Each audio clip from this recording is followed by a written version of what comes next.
Jihan.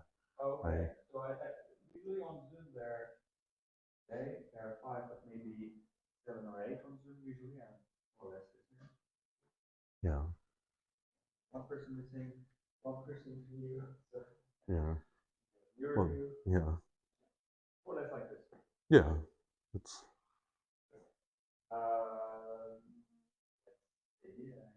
Recording. I think we are good to go. Right. Okay. Yeah. So, hello everyone. So today, this is the last talk, and Walker is going to conclude the seminar. So he's going to tell us about high categorical quantum mechanics, following up on Reddy's talk. So this is 2 Hilbert spaces. Okay. Many thanks. So this talk is necessarily going to be more than a little bit schematic, and there will be a truly absurd number of technicalities that I'm sweeping under the rug. But the basic idea that I want to start with is categorification. And what this means is you take a mathematical structure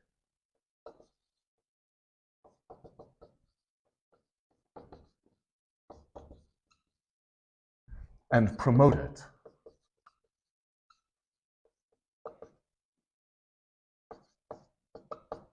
up the,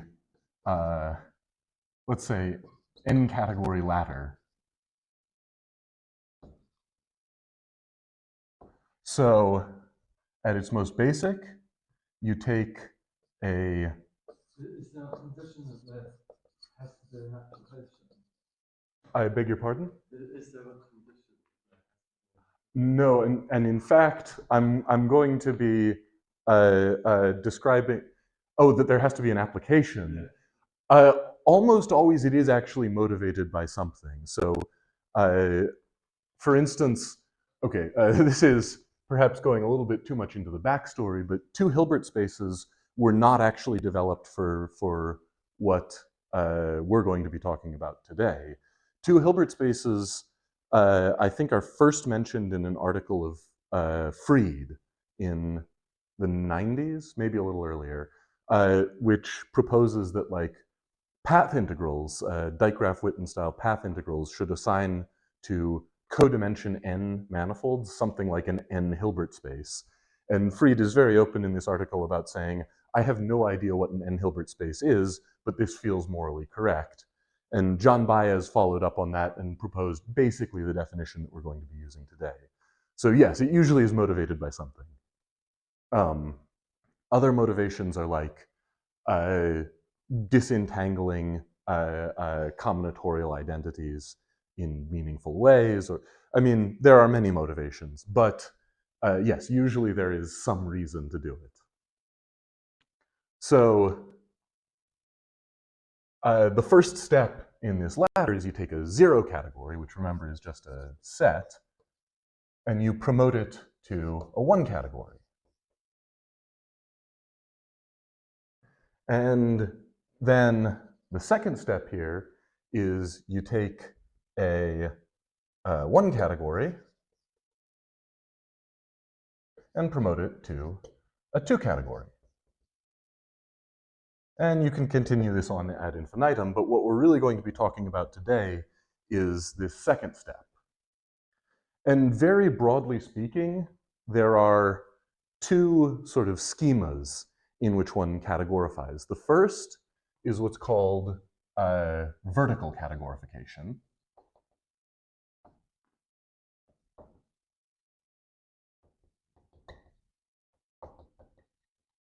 And the idea here is that you have some procedure that you do to a category that retrieves a set, and you try to find a category with additional structure such that when you do this procedure, you retrieve the set with the additional structure you want. So the prototypical example is you take the natural numbers with 1, 0, plus, and multiplication. So this is a semi-ring. And you categorify this to the category, the, let's say, bimonoidal.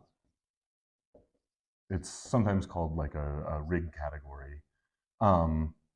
of finite sets with the singleton, the empty set, the disjoint union, and the product, or the Cartesian product.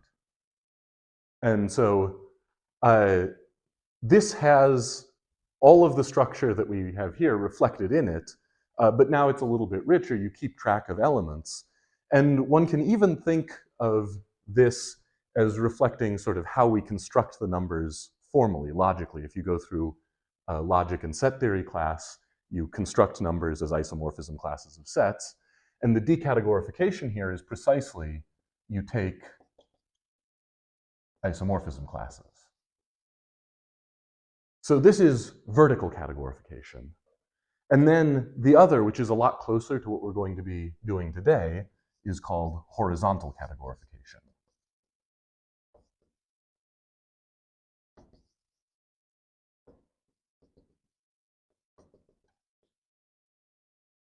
Which is define a many-object version of a known structure.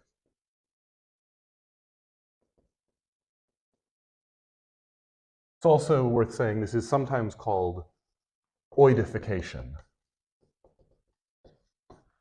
because some examples are you take a group and this categorifies to a groupoid.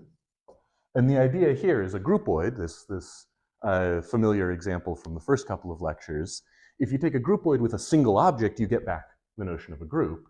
And so this is a many-object categorification of a group. And similarly, if you take, say, an algebra, you get an algebroid, which is basically just a category enriched in vector spaces. And then if you restrict down to one object, the composition gives you this bilinear multiplication. And then as a final example, if you take a monoid, you get a monoidoid, which is really just a category. Monoidoid. Almost no one actually uses the word, but it's a running joke in the field. Yeah, so a category is the many-object generalization of a monoid. So it is, in a meaningful sense, a monoidoid. So today, we are going to try and categorify, maybe I should write this. Today, we are going to try and categorify Hilbert spaces, and more specifically, finite dimensional ones. And our categorification is in spirit far more similar to the horizontal categorification that I described. However, it's not exactly this, because if you take one of the two Hilbert spaces we're going to define and you restrict to one object, what you actually get is something like an H-star algebra, because you will always have this composition that behaves like you have a multiplication structure. So to categorify Hilbert spaces, let's first think about how we categorify the set C to get a category of finite Hilbert spaces. So this is C goes to finite dimensional Hilbert spaces. So a Hilbert space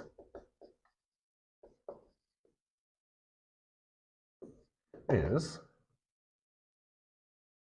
a set H with a zero vector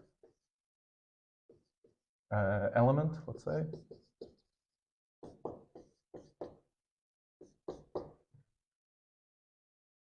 a way of adding elements a way of multiplying elements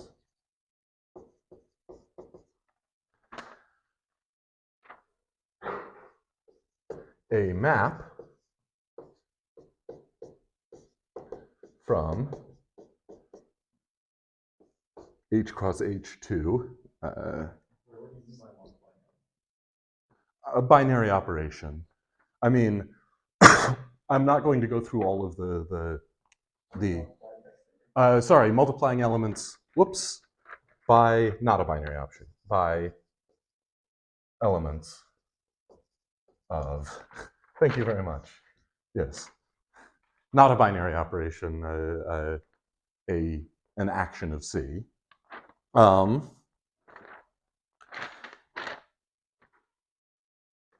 Let's see, an equality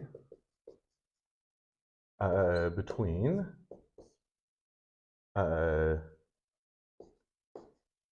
the conjugate of VW and WV. So this is compatible with the conjugation in C in some sense, and such that H with the induced norm is complete. So this is the sort of basic schema that we want to mimic in a many-object version. So now let's say we're going to go from F-Hilb to 2F-Hilb. So we want to define a 2 Hilbert space.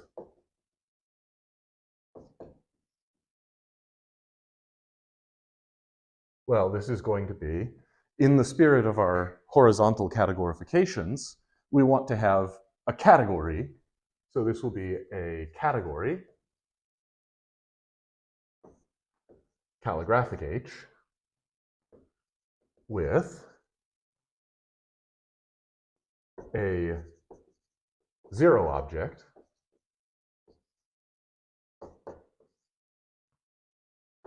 byproducts. So we've already seen that in some sense, a 0 object behaves like a 0 element in the category with respect to byproducts as your addition. And then, let's see, a way of multiplying objects by finite dimensional Hilbert spaces. And this, I should say, we're going to stick a pin in and come back to a little later, because it turns out to A, follow from the other conditions, and B, be a little bit tricky to describe. But then we need a map. Well, here we had a map to C, and here we need a map to finite Hilbert spaces, just following this schema through. But we already have a fairly well-defined map from H cross H to sets. And so we're just going to promote that map.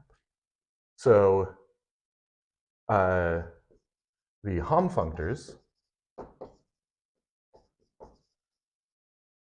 go from, so this will be H from blank to blank, goes from H cross, let's say hom map. So it's objects of H cross objects of H. And now we want it to go to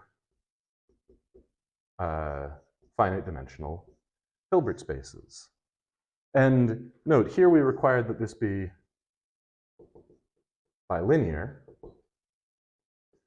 To some degree, respecting biproducts in the zero is automatic, just from purely categorical properties, the fact that Hom functors commute with limits. But we'll require that composition is bilinear. And then we want an equality. No, we want an isomorphism.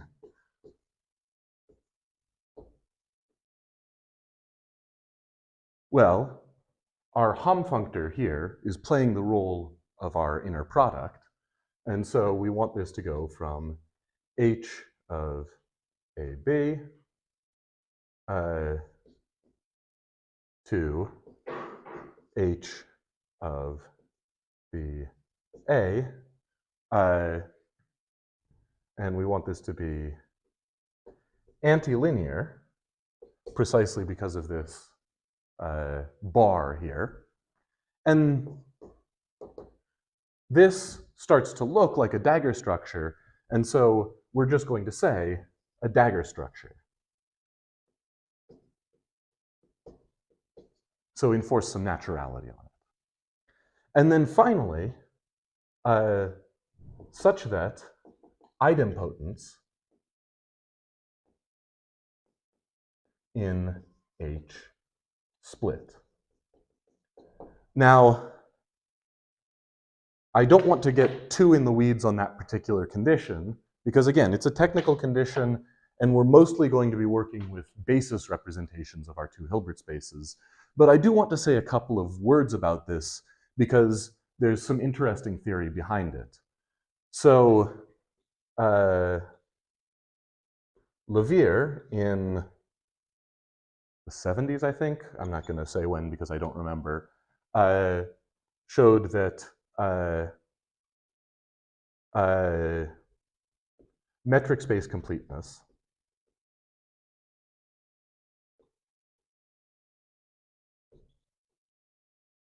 is directly related to this condition. So you can define a generalized metric space as a certain type of category, and requiring a condition like this means that it must be complete. And so in the original definition, due to Baez of a two Hilbert space, this requirement was replaced with the category being abelian. But this is actually equivalent to this same list of conditions. And then that was shown in the thesis of Bruce Bartlett in like the mid-2000s, that these are equivalent, and Bartlett was the one who gave this definition. It's also worth pointing out that there are a couple of variant definitions of two Hilbert space. So one in a paper from the 2000s by Severin Bunk, and a couple of others that I've seen that are not equivalent to this, but are quite similar in form. Is something with the objects as completely abstract, or is something with the objects?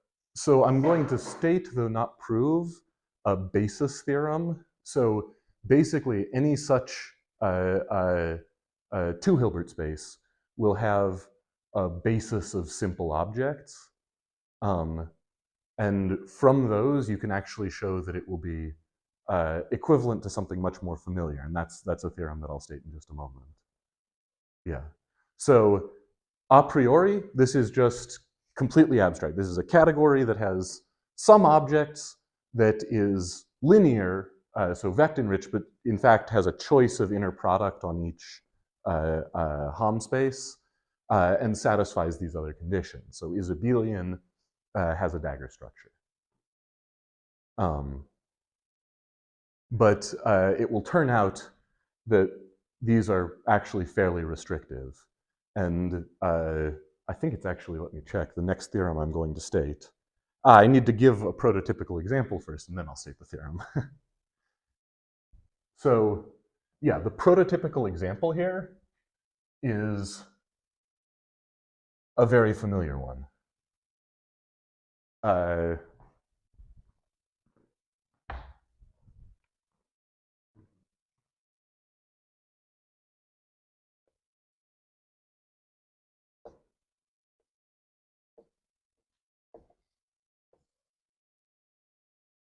This is the category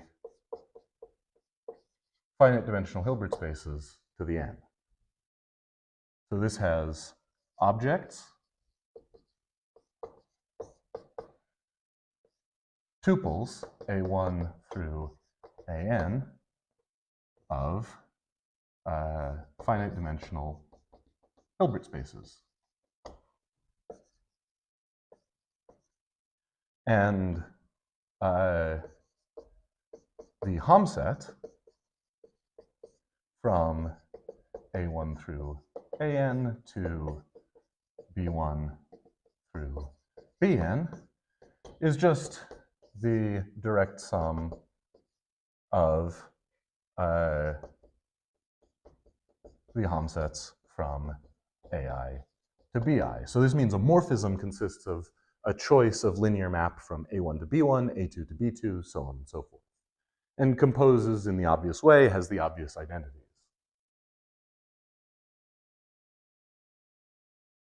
So this is, in some sense, the prototypical example. Much in the same way that the prototypical example of a Hilbert space is C to the n, right? We went from here to here. Prototypical example in here is just C to the n. And then we went from here to here. Prototypical example in here is just F Hilb to the n. So, but in finite dimensional Hilbert spaces, we have some nice results that say our prototypical example is actually all of our examples. So we would like to be able to say much the same thing for two Hilbert spaces. And the next theorem, which I will unpack a little bit, says precisely that. So parts of this were proven in Baez's original paper, parts of it in Bartlett's thesis. So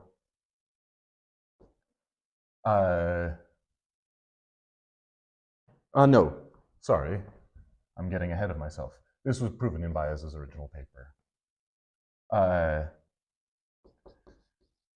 Every finite dimensional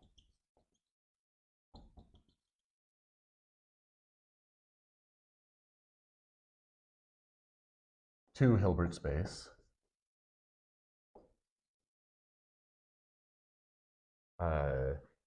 H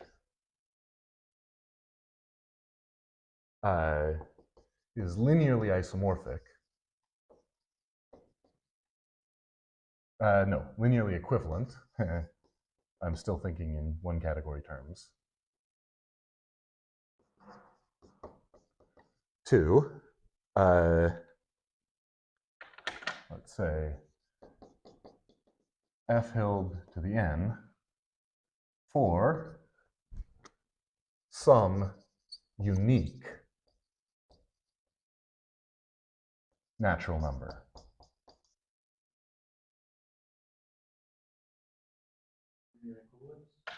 Linear equivalence is, this is a functor that preserves the linear structure. It doesn't have to preserve the inner product on the hom spaces, but it turns out a linear equivalence will preserve all of this structure.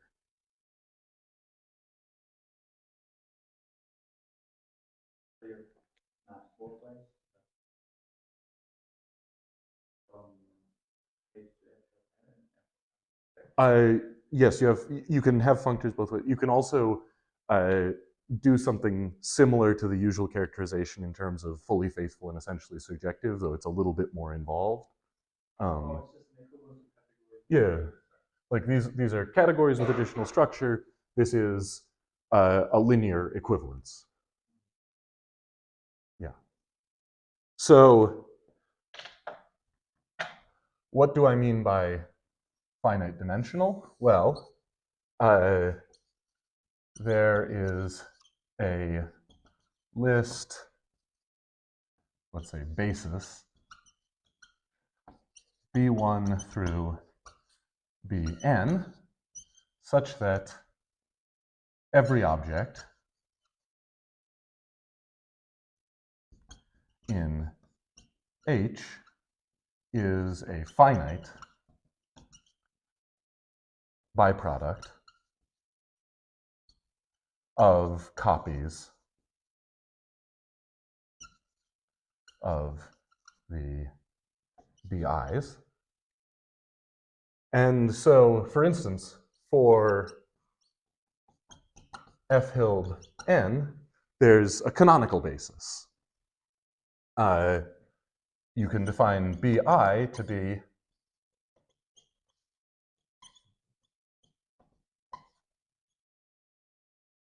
where this lives in the ith position. So again, very much in analogy with the way that our prototypical Hilbert spaces come with a canonical basis, and very much in this same vein, the way that this proposition is proven is you say, first, you construct what it means to have a, or define what it means to have a basis, and this requires some technology we don't have the time to develop, but basically say there are special elements called simple elements, and you show that you have enough of them and you get this property.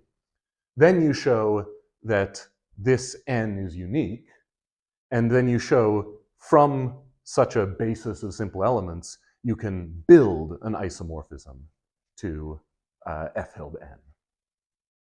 And so the last thing that I want to say about this proposition is that this unique n is called the dimension of H. Again, in perfect analogy with the case of Hilbert spaces.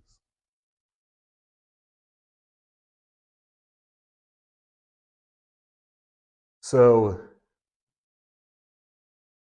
I've told you what Hilbert spaces are, or what two Hilbert spaces are, but here I'm sort of implying that we should get a categorical structure and a one-step up categorical structure that consists of these two Hilbert spaces. And so let me say what that is.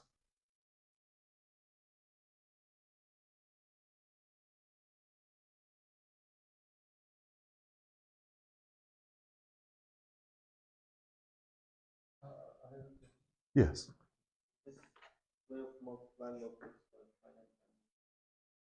Yes. How do you do it for You could define it, but I'm definitely not going to get into that. So you can tensor this over F Hilb. You can tensor H over finite dimensional Hilbert spaces. But the easiest way to do that is here. So like, yes, there is a way to do it generally. But using this proposition, you can do it much more easily. Like, you know what it would mean to tensor a list of Hilbert spaces by some fixed Hilbert space. But yeah, we just don't have time to get into the weeds on that. Other questions before I move on? How am I doing on time? Okay. So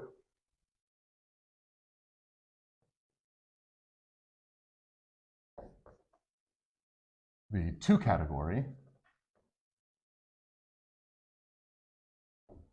2F Hilb,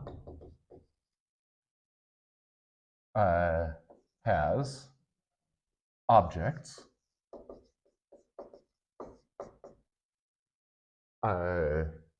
two Hilbert spaces, finite dimensional, sorry.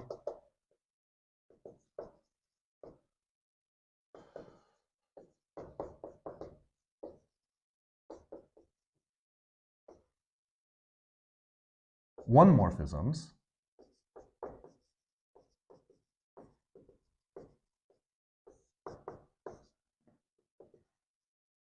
linear functors preserving the additional structure.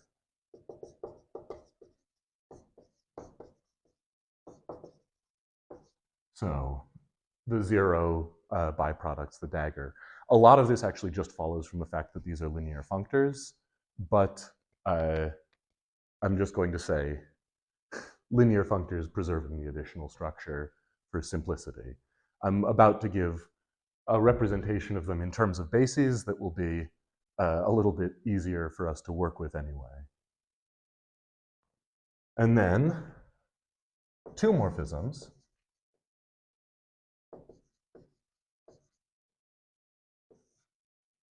Just natural transformations.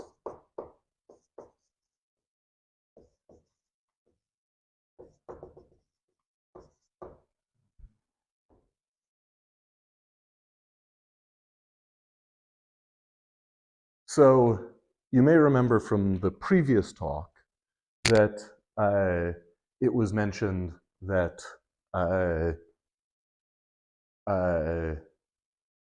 there's somehow a very canonical example of a two-category, that is the two-category of categories. And this really isn't that different. It's a two-category whose objects are categories with some additional structure, whose morphisms are functors preserving some additional structure, and whose two morphisms are natural transformations. So it's basically the same thing that we discussed previously. So as I promised just a moment ago, we're actually going to rethink these one morphisms and two morphisms using, again, a theorem partly proven by Baez, partly proven by Bartlett, well, proven in its entirety by Bartlett, or reproven, which says that all of this data can be expressed in terms of bases in ways that are very, very similar to the way that we express maps between Hilbert spaces in terms of bases. So this is proposition, Baez, Bartlett. So let's say let f and g from the morphisms from f hilb n to f hilb m be one morphisms of two Hilbert spaces,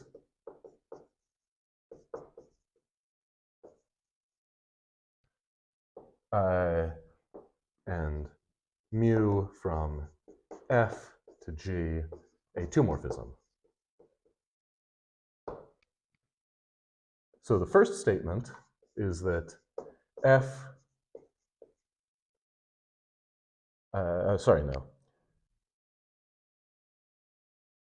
The first statement, okay, so we've assumed that these f's preserve byproducts, direct sums, if you will.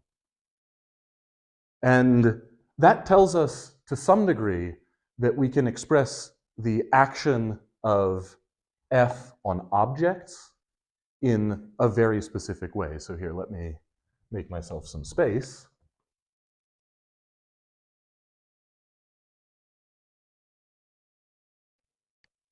Yeah, so the basic idea here is, on objects at least, if we know that, so B1 through Bm is a basis, then knowing f of B1 through f of Bm is enough to determine the whole functor, right? Because everything here is can be expressed canonically as a direct sum of these guys, and f preserves direct sums.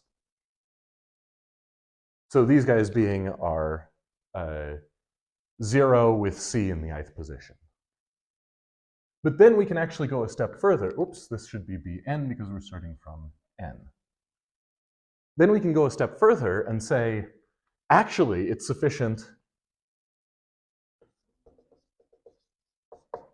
to remember the components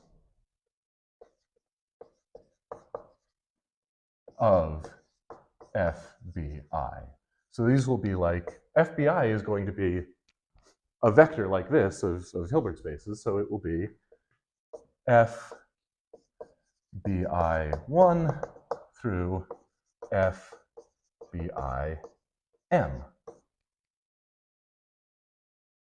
So on objects, we know that in some sense we can uniquely specify such a functor by this sequence, this n by n m grid of Hilbert spaces. What this proposition says is actually, it's not just on objects, it determines the functor completely. So f is uniquely determined. So the second part is mu is uniquely determined. Oh, I called it mu. Mu is uniquely determined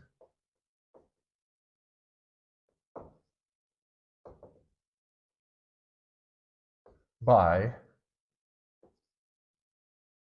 mu ij going from Fij to Gij linear maps.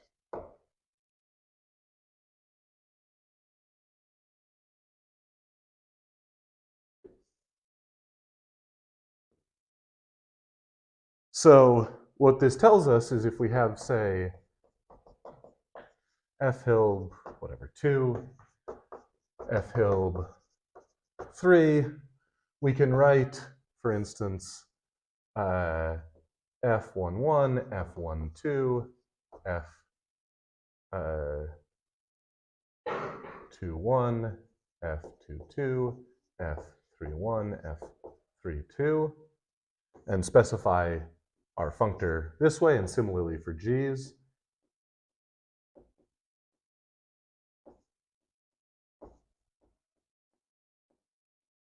And we can define our natural transformation by, again, just these linear maps. Yes. So that I don't have to erase and rewrite.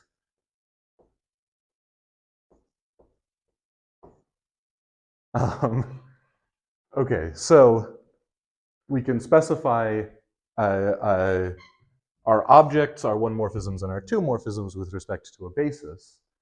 And now the composition is going to be almost precisely, I should say the horizontal composition, is going to be almost precisely the same as the usual composition of matrices. So composition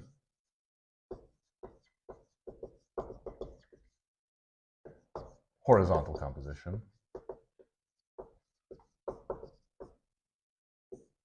is composition of matrices, or matrix multiplication,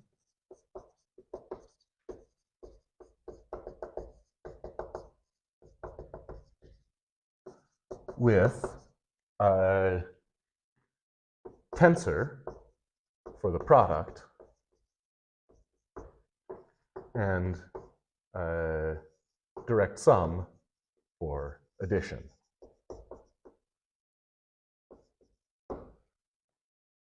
And that's also true when you're horizontally composing these two morphisms. Vertical composition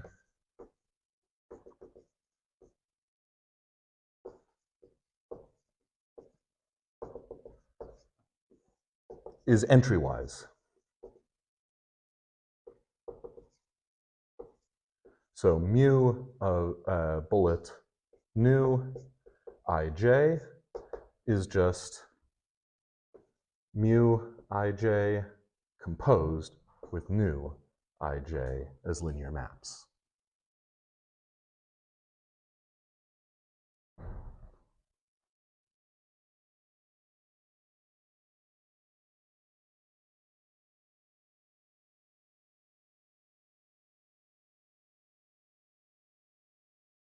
Any questions about any of this before I move on to diagrammatics?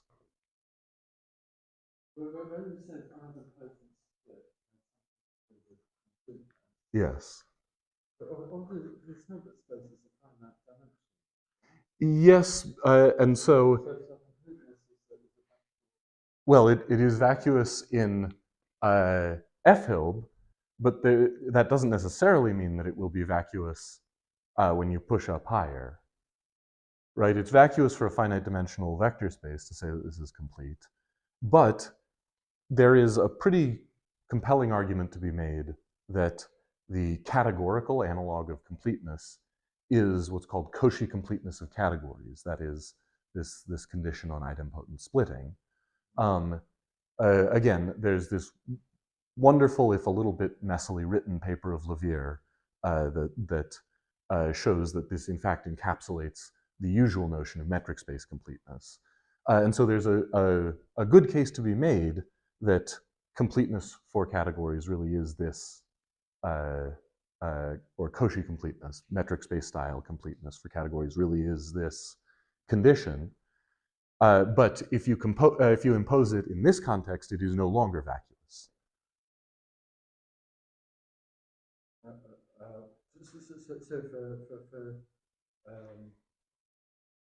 So for a two Hilbert space, it's not that. Yes, for a two Hilbert. Two Hilbert space could have Yes, I mean, so it doesn't even prevent having infinitely many objects, but yes, it could have infinitely many objects. If I remember correctly, this Cauchy completeness or something equivalent to it is necessary to get this nice basis theorem.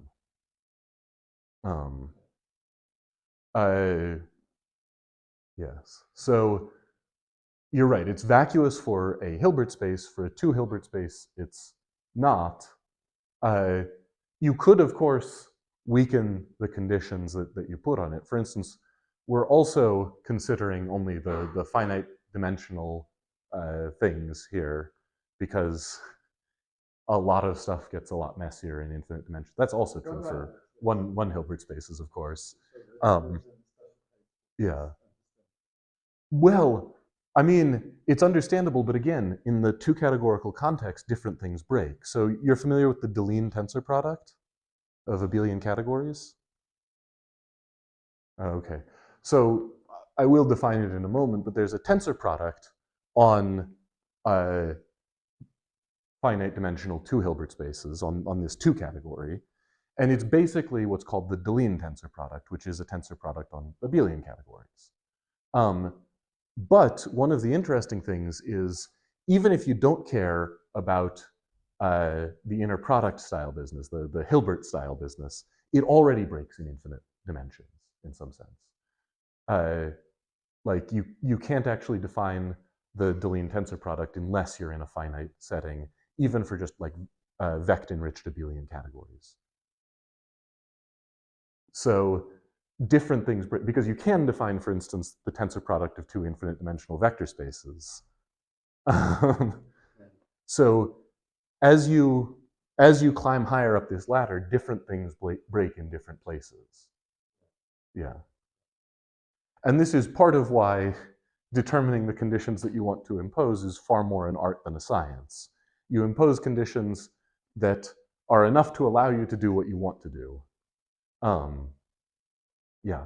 And as I mentioned, this paper of Bunk gives a slightly different, very closely related, but slightly different definition of two Hilbert spaces that he works with. I think probably because it appears there the category has some useful categorical properties.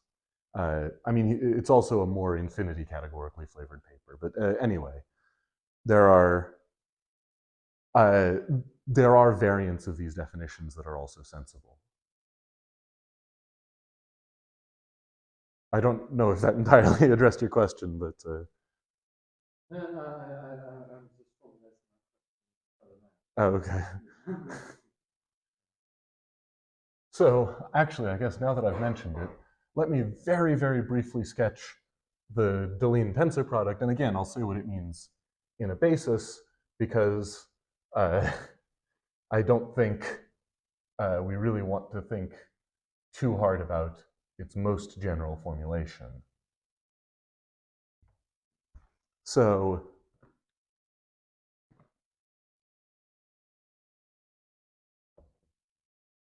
the Deligne tensor product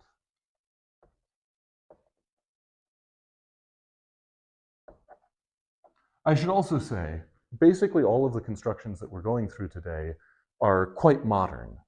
So I think the Deligne tensor product is the earliest, and that's 1990.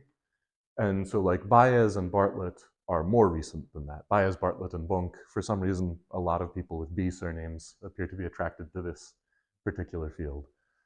Okay, so the Deligne tensor product. Let's let H and K be finite dimensional two Hilbert spaces.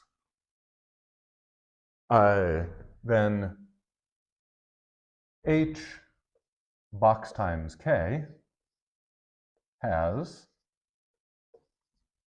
this right?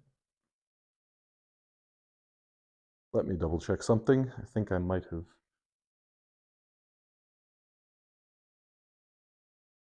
Oh, no.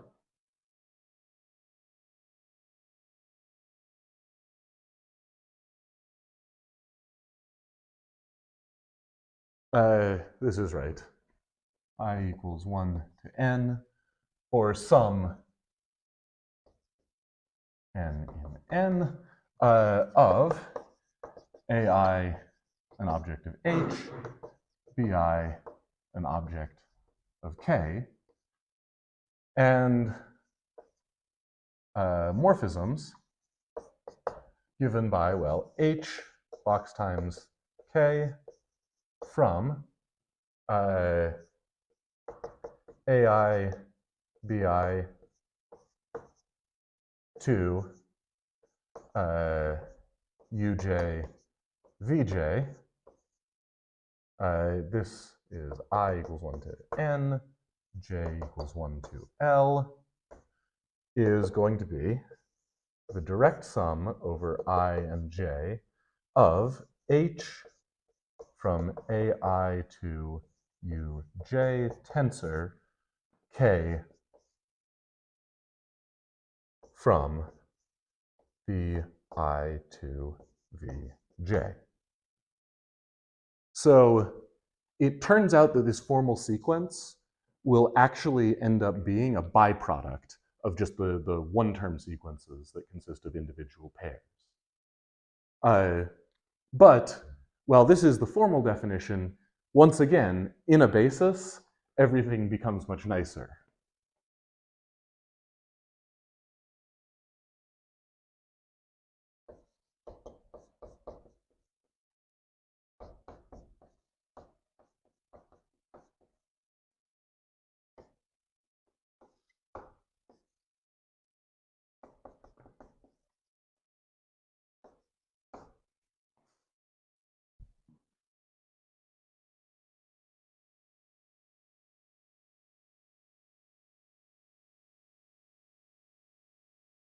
So this also has something like a monoidal unit.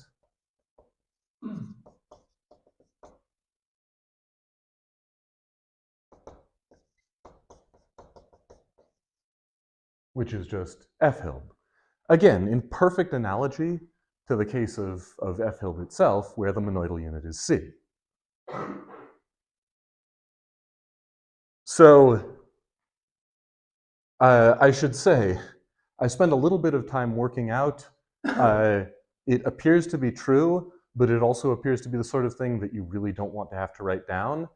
If you try to figure out what this does to linear functors, and then try to express it in terms of a basis, it does really appear to be you apply the Kronecker product of matrices, again, using tensor and direct sum, but it is quite a mess to work out, even informally, let alone formally.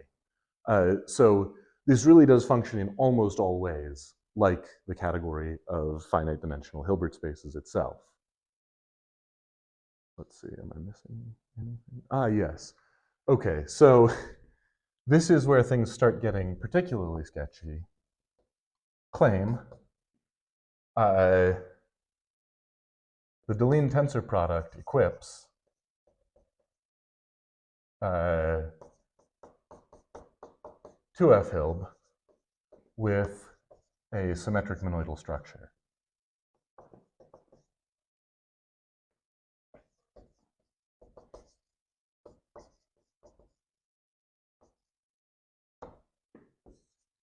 So the reason that I say claim is, to my knowledge, there is no proof of this anywhere in the literature. Now, as you probably got out of Rady's talk last time, monoidal two categories and symmetric monoidal two categories are hard. They're very tricky to deal with. There's a lot of explicit data that one has to encode. But as far as I know, so Baez's original paper on the subject claims that this should be a monoidal two category. There is a proof in Kelly's book that the Deligne tensor product gives a monoidal structure on a one category, a symmetric monoidal structure on a one category, but I don't think it's proved for a two category. And beyond that, I know of no proof even directly related to this statement. That said, I do believe that this should be true. It would be very surprising if it weren't. Okay. Once again, last call for questions on these things before I move on to diagrammatics. Just a comment. I can't help feeling that all of this formalism is presented as algebras equipped with some extra structure. Actually, a complete set of unitary.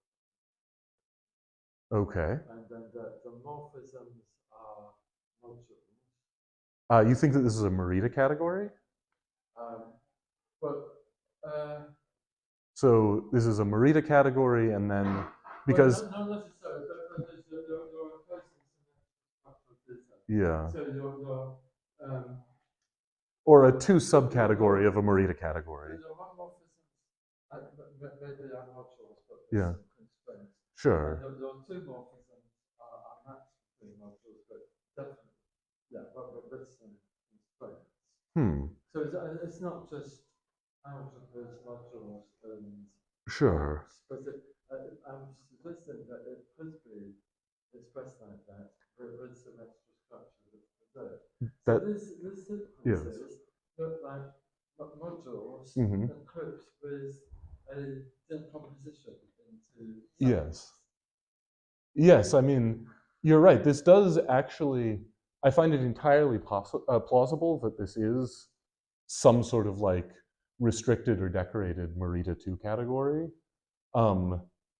I don't think I've seen any hint of that, although I will confess I have not in the past week had time to read the entire literature carefully, but that does seem entirely plausible.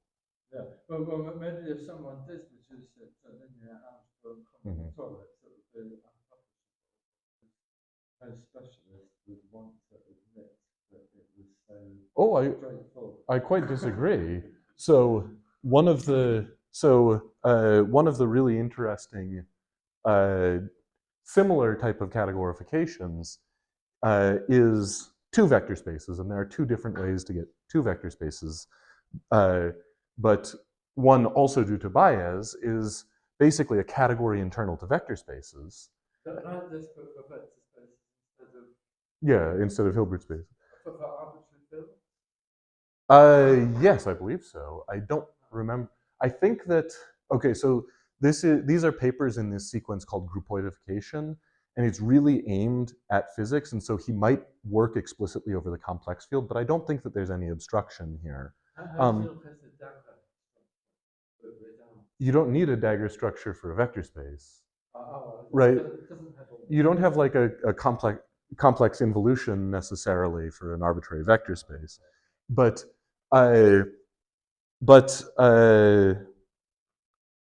no. So there, this particular version of two vector spaces, if you pass through the Dold-Kahn correspondence, are just chain complexes, and they're two truncated chain complexes. So they are a quite simple object, but the fact that you can still relate them to these somewhat interesting physical constructions mean they're still interesting. So yes, if you could express this as a Morita category, I think it would be quite interesting. Yeah. And I would suspect that you'd probably need some sort of grading or bigrading on your algebras. So it would be a, let's say, homotopically non-trivial type of structure. It would just be expressing the same structure in a different way. I don't think that that's a bad thing at all. Yeah. Other questions?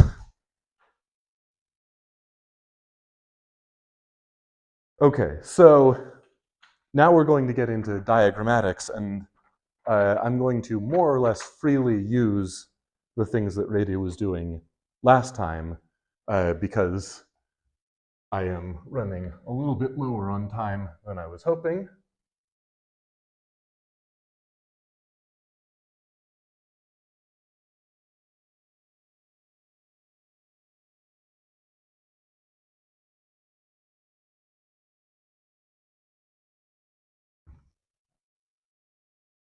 So,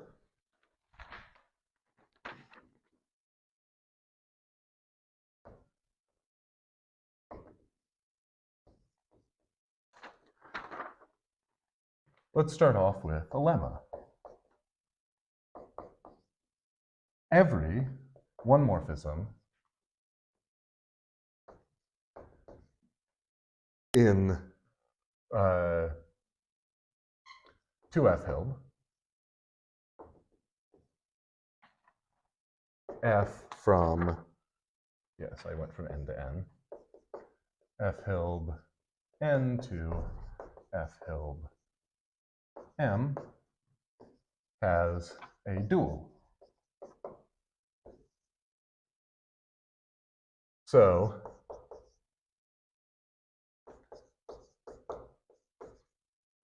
also called an adjoint. So, to sketch this proof, well, in components, define F dual A B to be F B A dual.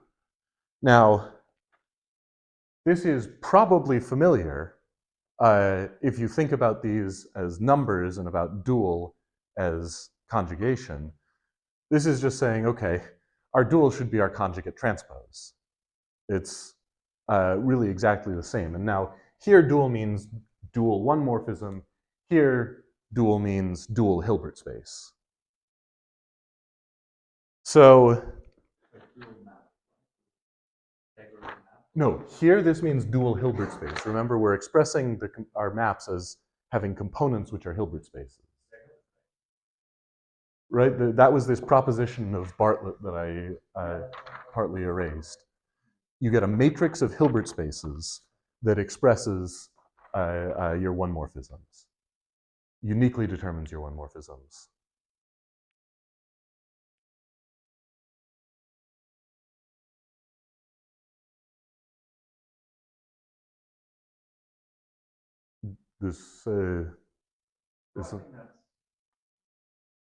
Remember, it's like this matrix consists of the Hilbert space, which is the jth component of f applied to the ith vector, basis vector. So that's the image of yeah. So yeah, you send an object to a sequence of Hilbert spaces, and then you choose the jth of those, and that gives you these components. And this proposition was saying that really determines your functor.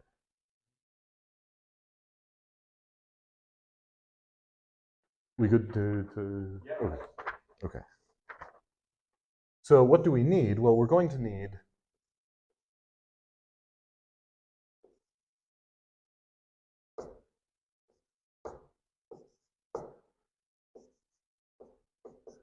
right?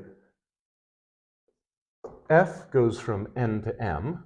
So here is our morphism F. It goes from n to m. Here's our morphism F star. It goes from m to n.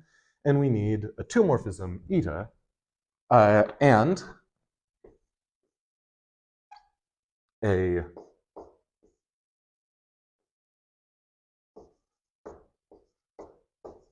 two morphism epsilon that satisfy the snake identities.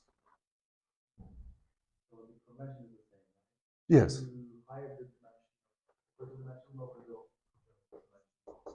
Yes. So remember, F is a one morphism, eta is a two morphism, so this node is a two morphism, line is a one morphism, region is an object. So, but this is actually where these matrix components get kind of particularly cool, because we can take the matrix components of, say, eta, and this is going to give us a different kind of string diagram in a very pleasing way, or what I find a very pleasing way. So let's take components.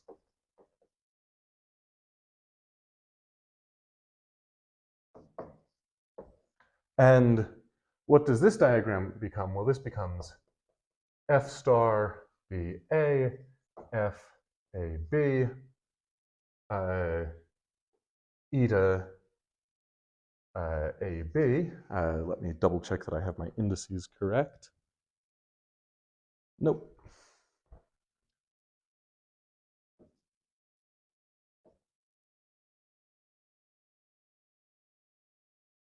And this is going to be a morphism of Hilbert spaces, technically down to C.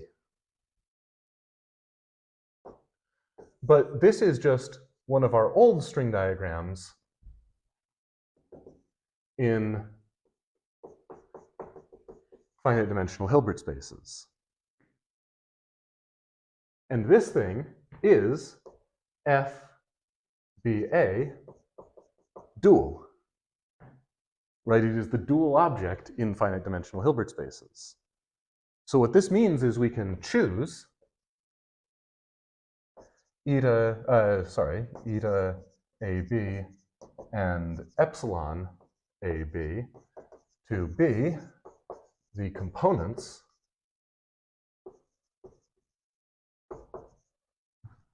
of the duality F BA star dual to FBA. And then the snake is fulfilled precisely because the snake is fulfilled for our duality in F-Hilb. So the procedure here is worth noting. Like, we have this two categorical string diagram. We break it up into components, and suddenly we have a one categorical string diagram that looks exactly the same, just without the regions being labeled, in finite dimensional Hilbert spaces. This is actually part of the reason that I find your suggestion about a Morita category quite so plausible. Like, it feels, it feels entirely plausible given this correspondence.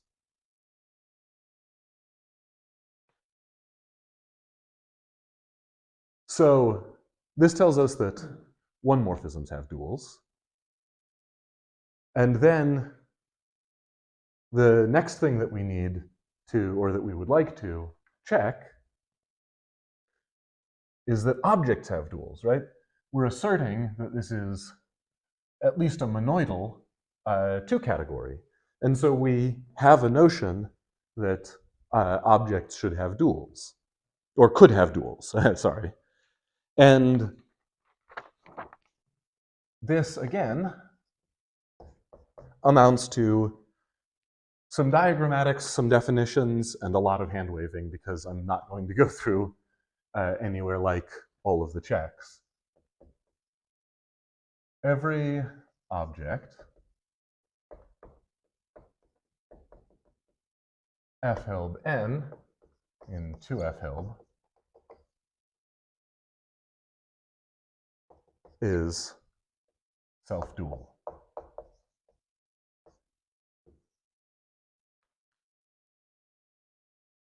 So once again, let's sketch how we would define this. What are the two pieces of data that we need? Well, we need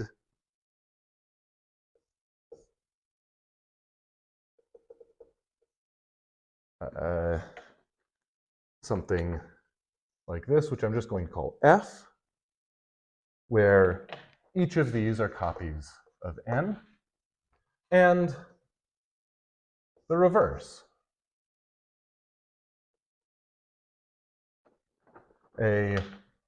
One morphism like this, which I'm just going to call G. So this is going to be a morphism from f hilb to f hilb n cross n, right? The Deligne tensor product of f hilb n with f hilb n. And this one's going to be from f hilb n cross n to f hilb. So I should also say, I should remind perhaps, against my better judgment, I am maintaining Vicary Heunen's string diagram conventions, which means we read from bottom to top and right to left. So precisely the opposite of the way that we read all of the text around the diagrams. I do not think that these are good conventions, but I would like you to be able to make reference to the book.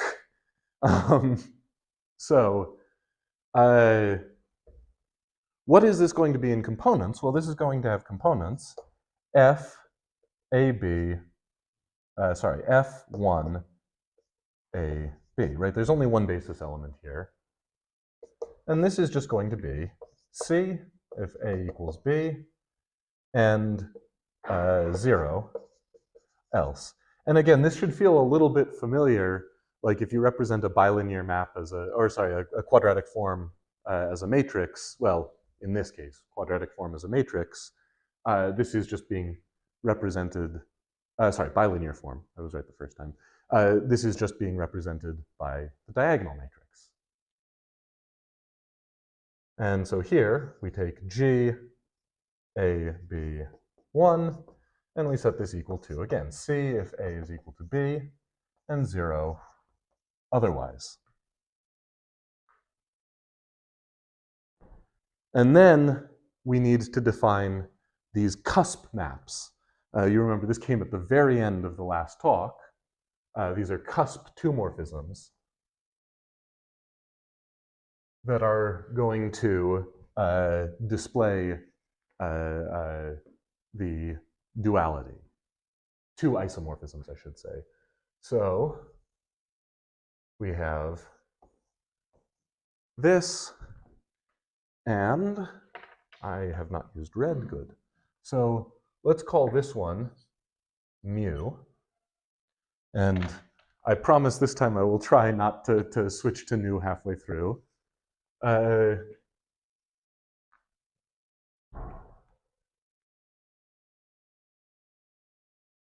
So we need to define this two-morphism.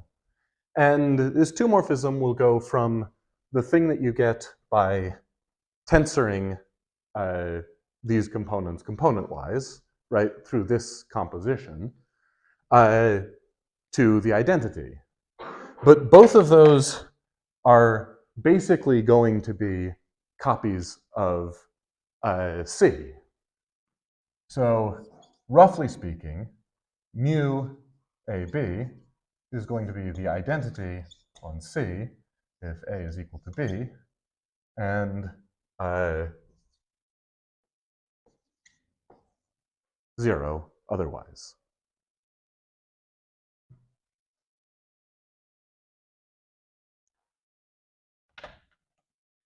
And for the other fold map,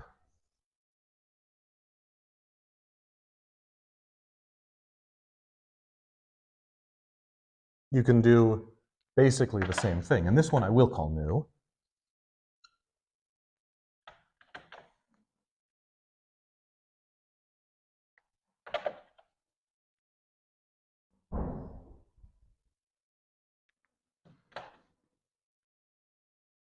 It's really going to be exactly the same formula.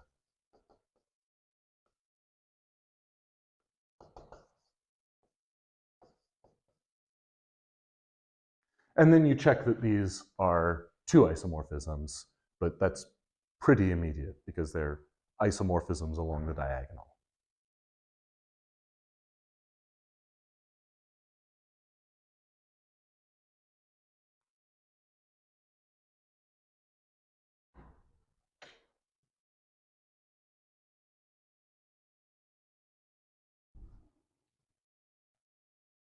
Let's see. So now what this means, we have objects. Every object is self-dual, so our objects are dualizable. And every one morphism is self-dual, and so this tells us our dualities are themselves dualizable. So this is what gets called in the literature a two-dualizable object, or a fully dualizable object. It has duals, and the duality data has duals. So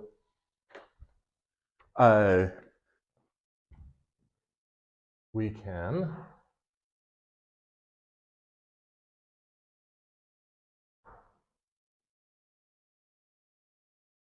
note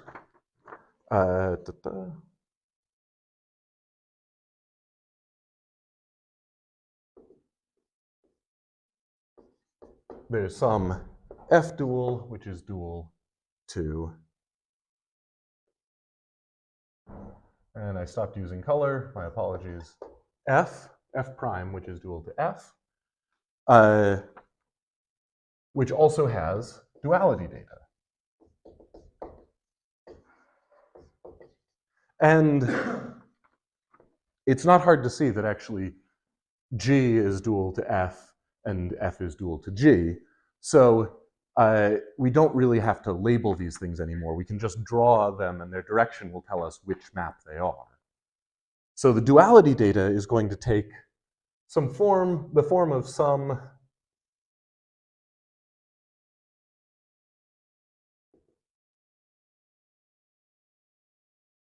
two morphisms. This one, which I'll explain in a moment, and this one. So this one, again, we read bottom to top. So this is a two morphism that goes from just identities to the two morphism, the one morphism that is formed by composing these two one morphisms in this way. And this goes from the cylinder to, well, the empty set, which represents the identity on the monoidal unit.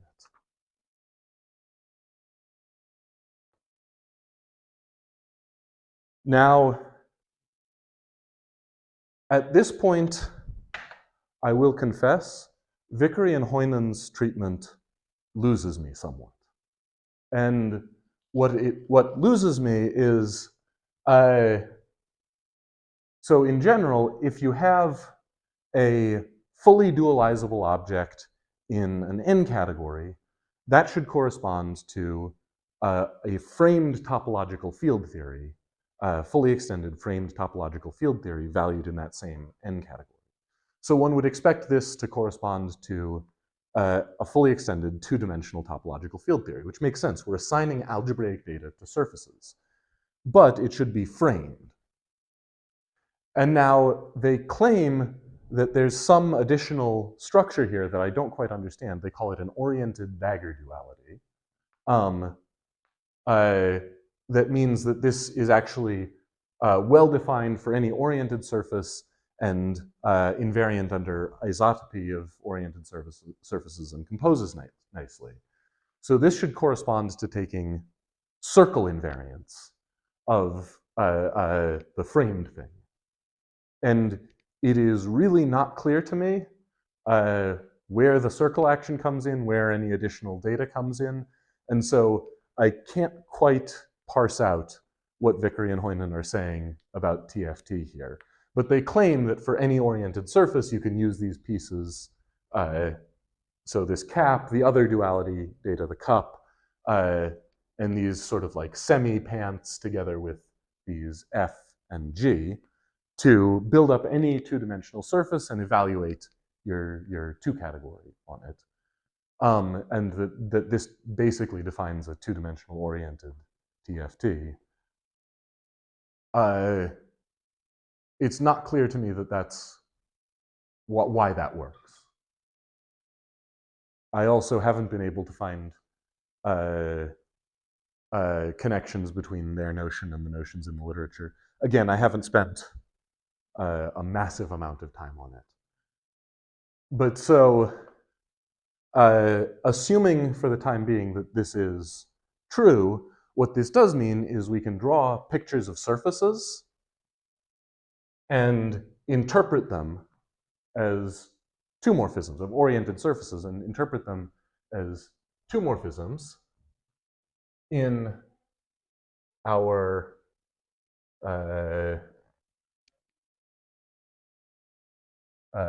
two category. So, for instance, we can draw the very traditional pair of pants.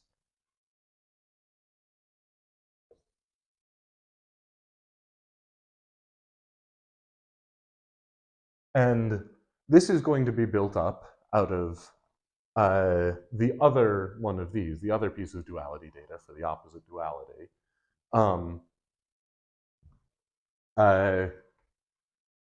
So starting from two circles and then compose some identities on the sides, you're going to get a pair of pants. So it will be the duality two-morphism composed with two identities. Right, this is decomposing this in some sense as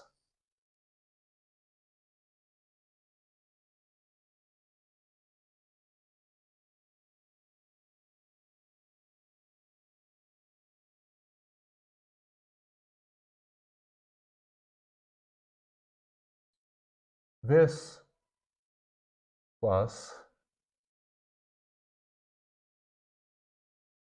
this plus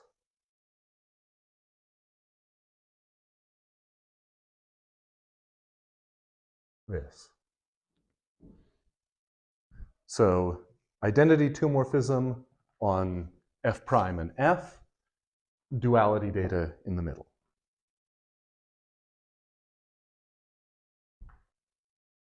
How much time do I have? I think I will actually end there because I have 5 minutes and anything that I can say is going to take a fair bit longer than that. Definitely not. Because there are a lot more structures, right? You have to go one by one on all the Yeah. Yeah. And I mean, with this in hand, it should actually be pretty easy to read as far as the teleportation section. Any questions for Walter?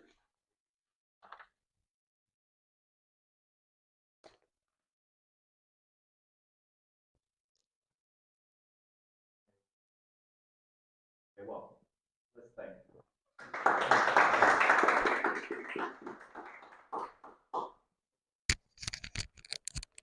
Yeah, just as a reminder, this was I will say,